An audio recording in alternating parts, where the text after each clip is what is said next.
is Telling It Like It Is, our weekly look at the stories making the headlines, as discussed by Alexander Nekrassov, the former Kremlin advisor, James Delingpole of Breitbart.com. My name is Brendan Cole.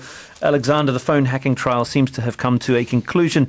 Andy Coulson was found guilty of conspiracy, but his boss, or his former boss, Rebecca Brooks, was cleared. Dramatic stuff. Well, I thought the trial did not actually conclude yet. I think the jury has been discharged because it couldn't reach a verdict on two additional charges, and there might be an extension of the trial. I think actually there might be even a new jury.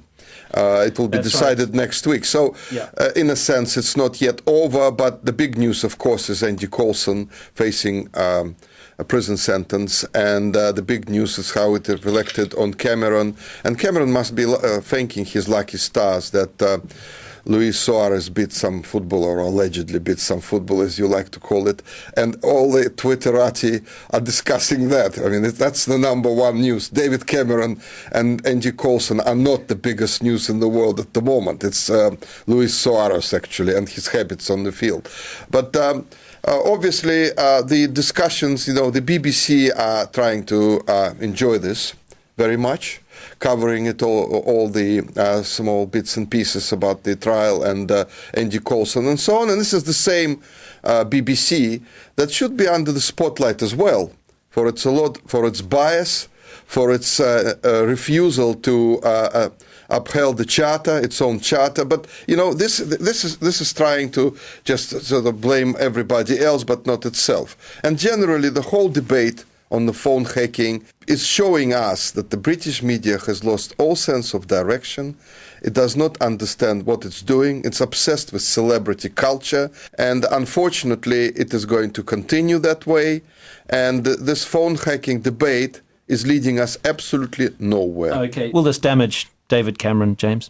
It ought to damage David Cameron because he essentially is the author of his own problems. In that, let's go back a bit. Why did the Leveson inquiry happen? Why did this trial happen? The reason it happened was because David Cameron was desperate to curry favour with Rupert Murdoch. Understandably so. The Sun particularly is very influential in British politics. So Cameron appointed Andy Coulson as his kind of... James, but don't forget Osborne suggested him. Don't forget, that's very important. Indeed. At Osborne's suggestion, appointed Andy Coulson to this job as his kind of press spokesman, despite the fact that Coulson already had a murky past in which he had been accused of using phone hacking to get some of his stories. When it emerged, Coulson was very dodgy, and that this phone hacking was going to get bigger and bigger. Cameron decided to order this inquiry, thus giving the left, the authoritarian left, all the ammunition it needed to do what it wanted to do, which was to try and weaken the power of Rupert Murdoch, which may sound like a good thing to some people, but actually Rupert Murdoch is a vital counterbalance to the massive influence on the British cultural dialectic of the left-wing BBC. So the reason that the left has been so very much behind the Leveson inquiry is because they saw an opportunity to destroy Rupert Murdoch with all these unflattering revelations. And of course, they did manage to get the News of the World closed down on the basis of a lie written in the, whether a deliberate lie or an accidental lie, told by The Guardian specifically about Millie Dowler, the murdered schoolgirl whose mobile phone messages were apparently hacked into by the News of the World. And the lie in the story was that the News of the World deleted these messages on her phone, thus giving her parents the false impression that she might be still alive. This was not just not true, but this grabbed the headlines, not just in Britain but across the Atlantic and America as well. So this whole farrago has been based on a non-story in The Guardian, and it has been inspired by Cameron's cowardice and ineptitude. So I don't think that he does deserve to come out of this well, no. But he will be facing some tough questions, I suppose, from MPs, Alexander, about his decision to employ Coulson. There was a slight mea culpa yesterday. He said he'd made a mistake and he regretted doing it. But Ed Miliband, he jumps in and says David Cameron hired a criminal, and there was a criminal in Downing Street. I mean, what do you make of the political capital that people like Miliband are trying to make out of it? I think the Labour Party should really stop trying to score political points out of the hacking trial and its decision and its verdict, because they are guilty as hell themselves of manipulating the media. James, I suppose I was reading in the Times this morning, a point was made in the editorial that not a lot of people actually know who Coulson is out there in the public, and that this will blow over. Do you think it will? It looks like it is blowing over. I don't think Miliband has been able to land any hits. The damage has been done in a different way. I don't take Alexander's high-minded view about what the press should and shouldn't cover. I think that a robust tabloid press, which covers all the celebrity standards, the intrusiveness of that tabloid press is one of the prices you pay for freedom of speech and a robust media culture which criticizes the government and holds it to account.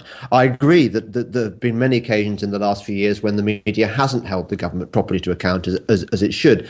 I think you only have to look across the Atlantic to see how utterly useless the American mainstream media is, to realize that our press is the glory of the world. And this goes back several centuries to John Wilkes, who fought for our press freedoms in the teeth of opposition from the government, which didn't even want media reporting on what went on in Parliament.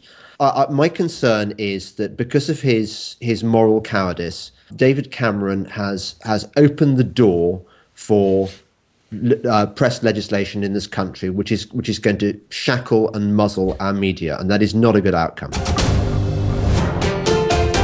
You're listening to Radio VR, the voice of Russia in London. This is Telling It Like It Is, our weekly look at the stories making the headlines, as discussed by James Delingpole of Breitbart.com and Alexander Nekrassov of StirringTroubleInternationally.com.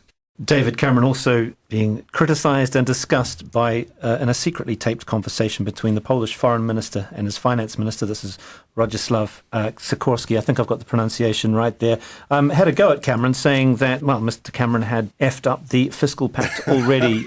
Yeah. Alexander. Well, I think that he had some juicy comments about many things, including the American relations between Poland and America, comparing Poland to a prostitute who is offering sexual services to America, not getting paid for it. So, yes, it was quite a juicy scandal. I mean, I think it's a good scandal. I think it just shows that inside the EU there is no unity, that everybody hates each other. And don't forget that the Polish foreign minister is actually supposed to take over from the fragrant Cathy Ashton.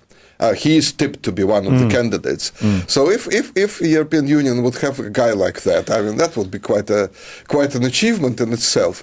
You can see that how the members of and Poland is one of the staunch, by the way, supporters of the European Union, are treating Cameron and laughing at him, basically, saying that he's trying to renegotiate the terms of Britain's membership of the EU, and nothing will come out of it. Although my personal opinion is that Cameron is not planning to achieve anything. He's just playing a game, and once he wins the election, there will be no referendum, and Britain will be sucked into the European Union on a bigger scale. And James, he's expended a lot of capital trying not to get Juncker elected as president. He seems to have failed and created some enemies as well. I think Cameron probably made a mistake by making this a make or break issue, that if Juncker gets in, then Cameron is made to look a fool, to look powerless, which is exactly what's happened.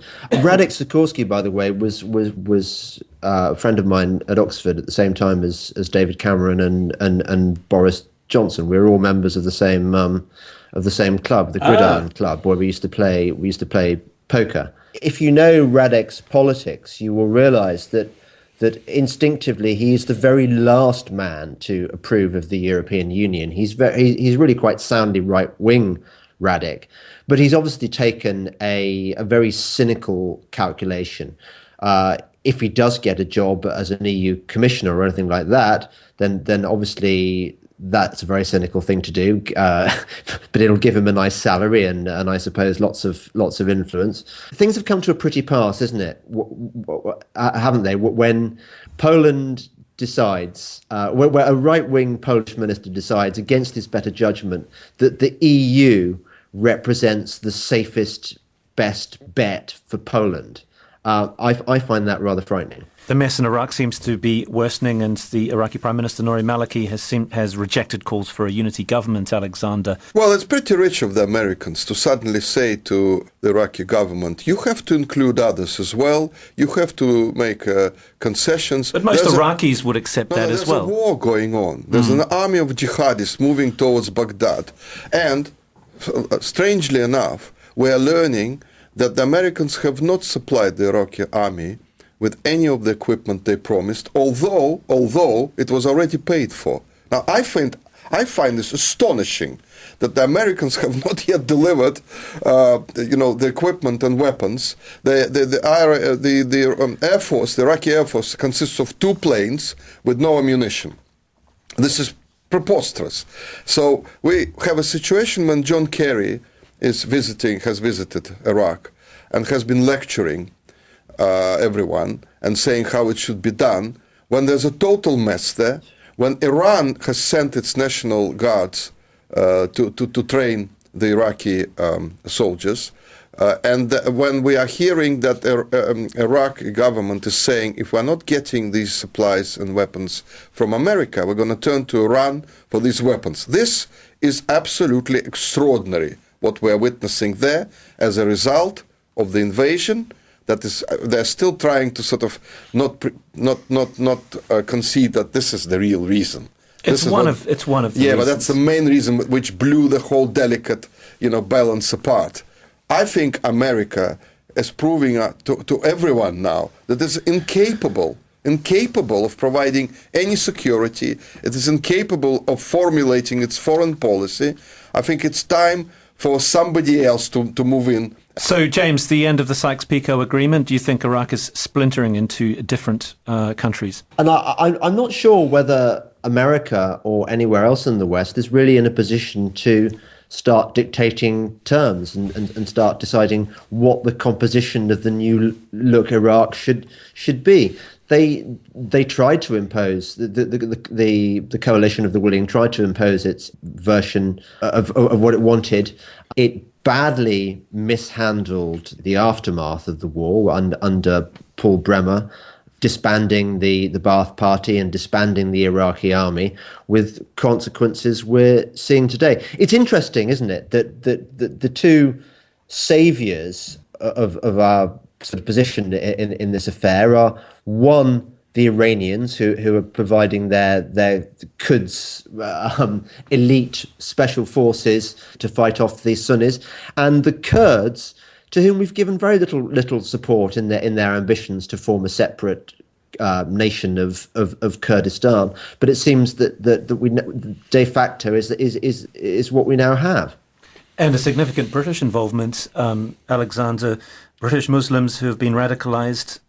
Some estimates, something like 1,500 Britons could be involved in fighting with ISIS, both in Iraq and Syria. This came out of the blue suddenly. One of the MPs, Muslim MPs in Britain, has revealed that it's 1,500, maybe even 2,000, I think he mentioned. It seems like an awful lot, though. And I'm not surprised at all, to be honest with you, because if there is an open recruitment propaganda campaign going on in social media, where young Muslims are radicalized and are invited or are told to go and fight for their religion and faith, what do you expect? Of course, there's always a reason for these recruiting groups to say, look, the Christian West hates us. Look what they've done. Look how many brothers they have killed. We have to give them an answer. And that's where the danger comes from, that these radicalized fighters will come back. And that's what everybody is worried about.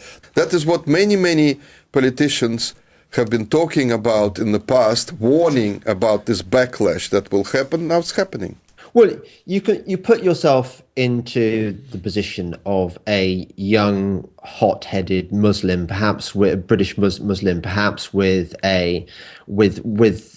a sort of dodgy past where you've had troubles with violence or with alcohol, and you can't control your own life, and suddenly into your ether comes this rather wonderful, exciting message where you get to carry a Kalashnikov, and you get to fight under a sinister black flag, and you get to destroy your enemies on behalf of a cause which you're told is going to get you lots of virgins in heaven. Who wouldn't respond to a deal like that if he was young and stupid and in need of a cause? What we can do, I think, is stop surrendering culturally to Islam. We cannot tolerate Islamism infiltrating our schools, as happened in Birmingham recently. We all have to be equal under the law. There cannot be special privileges and specially licensed behaviour for people just because they are Muslims. They should be British and treated by British and treated the same as Christians or Jews or Hindus or whatever. Moving to America, and a book has come out called Blood Fed, revealing the level of antipathy that exists between Barack Obama and Bill Clinton. Well, I like these revelations. Of course, it was known that Bill Clinton and Barack Obama didn't really like each other very much. We all remember what happened during that campaign in 2008. But I think that some people probably thought that after that they sort of patched up.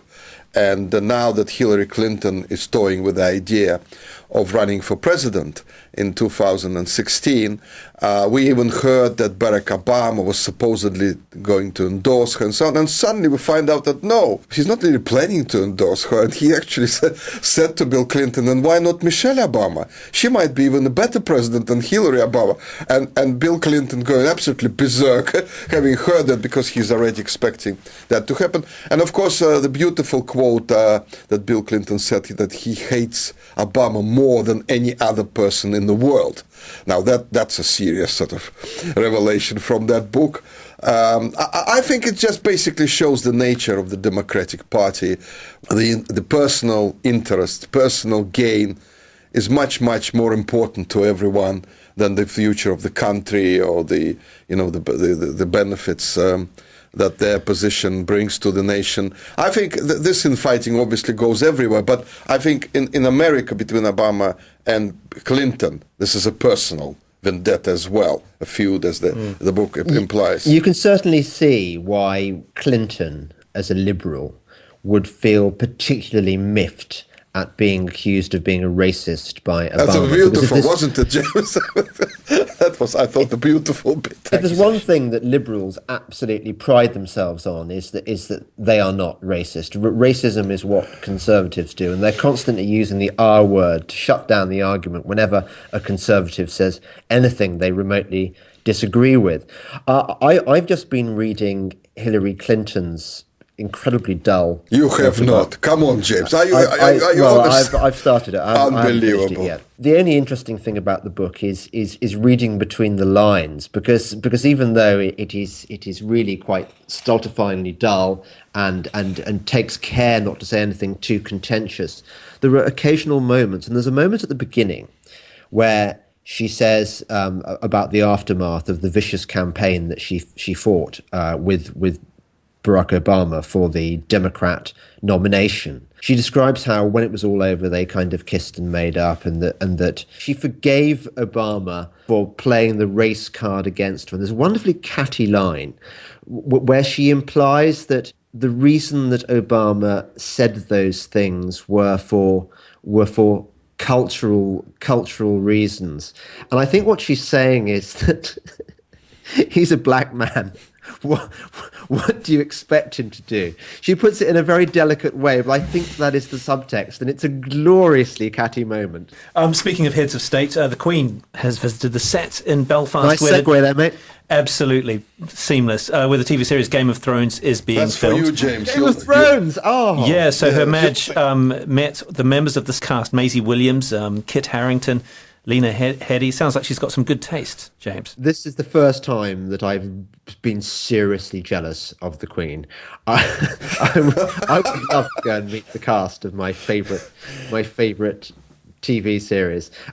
It's a pity that afterwards you then had to endure the experience of having to shake hands with Martin McGuinness and pretend that he's just another another decent politician. But yeah, Thrones, good old Queenie. I doubt somehow she's actually watched Game of Thrones. I mean, I can't really see her sitting through an episode of tits and she watches Coronation Street. You know what I found remarkable is that all the hacks were screaming how it was deeply symbolic that the Queen went to that prison where both McGuinness and Robinson spent some quality time in the past.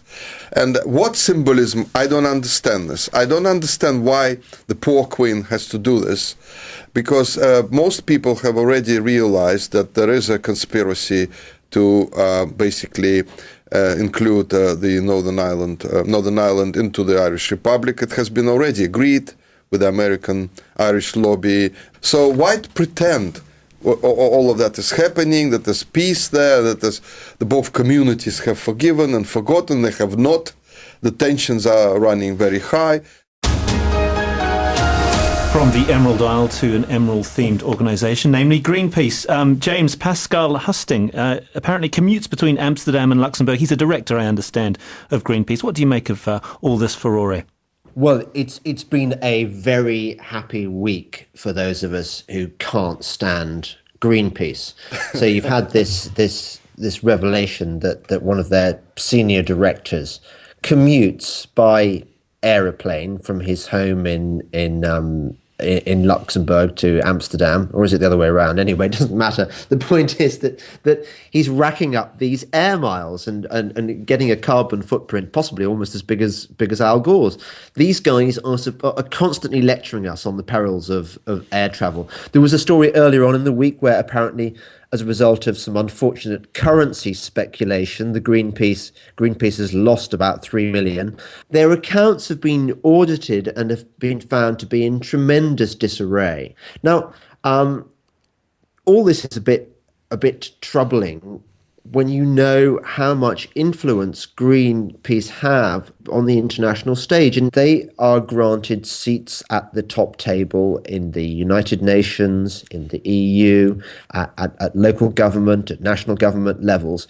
They are treated like neutral parties who are capable of giving an objective view on environmental issues. And of course, they are anything but objective. These are hard left, anti-capitalist propagandists. They are misanthropic. They don't believe in empiricism. They don't believe in democracy, frankly. They come to these organizations not as experts, but they come with their worthless social science degrees or Mickey Mouse science degrees in fields like ecology. And they are taken seriously as people whose views ought to be acknowledged on the environment. But they don't know anything about real environmentalism. They're just anti-capitalists. James, they're making money out of that. But the problem is with the environmental movement, and I'm surprised that James never mentions this, is that until you have a consumer demand-driven society, there's nothing going to happen with the environment. The planet won't be saved, because the whole consumer-oriented society economy is driving people to buy more. This is how it exists. And there's no way you can do anything to prevent any damage to the environment. There is damage. I mean, we accept, all of us, that there is damage. We don't accept this sort of mythological damage that is plugged by the Greens and no, I agree with you, Alexander. But this is what you are missing all the time, James. That in a consumer-oriented society, which the West is, you cannot prevent the damage. And these green organizations and Greenpeace, they are missing the point completely as well. They're going after the oil companies, for example. I had a debate with that Amsterdam fella on Newsnight, and I said to him, you are missing the point. You're attacking BP for drilling and getting the oil, which is demanded by industry, but you're not attacking the people who buy 50 television sets, 10 cars. So that's the point. Do that, Alexander? Would you stop them? Whom? The people who want to buy 50 TV sets. Because that's the problem with this so-called over-demand. What are you talking about, Alexander? You're trying to control supply and demand. It's none of your bloody business. I'm not it's trying not to your control problem. supply and demand, but you have an economy which is a virtual economy these days, which produces nothing based on middlemen and so on. That is not a proper economy anymore. There is no proper capitalism anymore. Okay. Read Adam Smith and you'll find out. All right. Speaking of consumer-driven society, consuming goods is what drives us into debt, and that's where payday lenders like Wonga step in. But it emerges that they're going to have to pay £2.5 million in compensation, Alex, after sending letters. That will destroy them. They yes. sent letters from non-existent law firms to customers in arrears. Look, any civilized society which calls itself civilized has licensed loan sharks, is not civilized. That's as simple as that.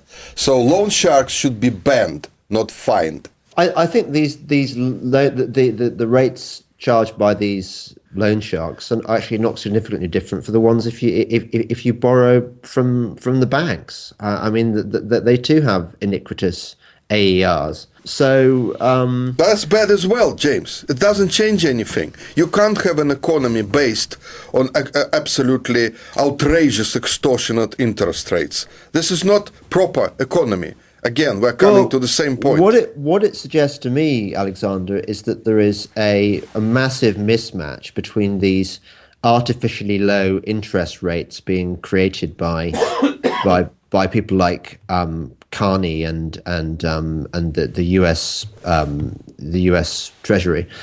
And James, you know perfectly well they're kept low because interest rates these rates were are kept low, James, because the government borrows using those low rates. I know why. Well, I'm just so you saying know, that there is so a massive you know. mismatch, and that actually what we need is a return to interest rates which actually reflect the. They have to be kept. Interest rates have to be kept. The problem of personal debt in Europe is now number one problem, and not a single political party is prepared to say that. And that is why people mistrust all of the parties at the moment, and they will not really vote for anybody, because nobody reflects their real problems, the real issues. Personal debt, as I say, it's number one priority at the moment, because that is what destroying the economy, consumer demand, everything.